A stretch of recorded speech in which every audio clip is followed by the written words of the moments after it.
Lakini ni mechi ambayo ilikuwa inatakiwa iamuliwe kama hivi. Kwa hiyo tunamshukuru Mwenyezi Mungu, tumeweza kupata ushindi na tumeweza kuchukua ubingwa. Ni kitu kikubwa kwetu na historia nzuri kwetu. Sawa. Nimekuona wewe ni moja kati ya mchezaji ambaye umefanikiwa kufunga leo mbele ya timu kubwa kama Simba. Unakuwa proud na nini hasa? Kiukweli najisikia vizuri kwa sababu mechi kubwa kama hii na mimi ni mchezaji ambaye nimetokea under 20. Kufunga kwenye mechi kubwa kama hii ni kitu kizuri kwangu. Na nazidi kujipongeza kwa hapa nilipofika, nitaendelea kupush ili niweze kufika mbali zaidi. Mzize, umekuwa ukiimarika kila msimu ambapo unacheza Yanga. Msimu huu ni miongoni mwa watu ambao walikuwa wanawania kiatu cha dhahabu. Unajisikiaje? Na huu ni msimu wako bora, naweza kusema hivi? Kiukweli umekuwa msimu bora kwa sababu sijawahi kufikisha goli kama hizi na nyinyi wenyewe ni mashahidi.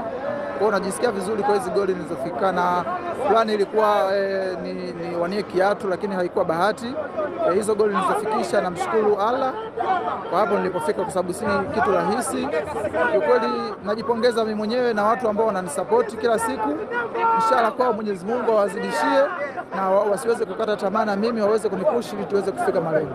Mzize umekuwa na msimu bora kiasi kila klabu kubwa inahusishwa na Mzize. Kwa Mzize ataenda huku, Mzize ataenda huku. Lakini miongoni mwa klabu inayotajwa sana ni Zamalek ya Misri. Ni kweli umepokea ofa kutoka Zamalek ya Misri?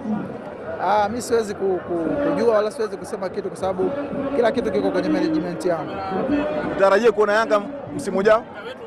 Kila kitu kiko kwenye management yangu, ndio wanajua kila kitu kama nitaweza kuwepo au sitokuwepo.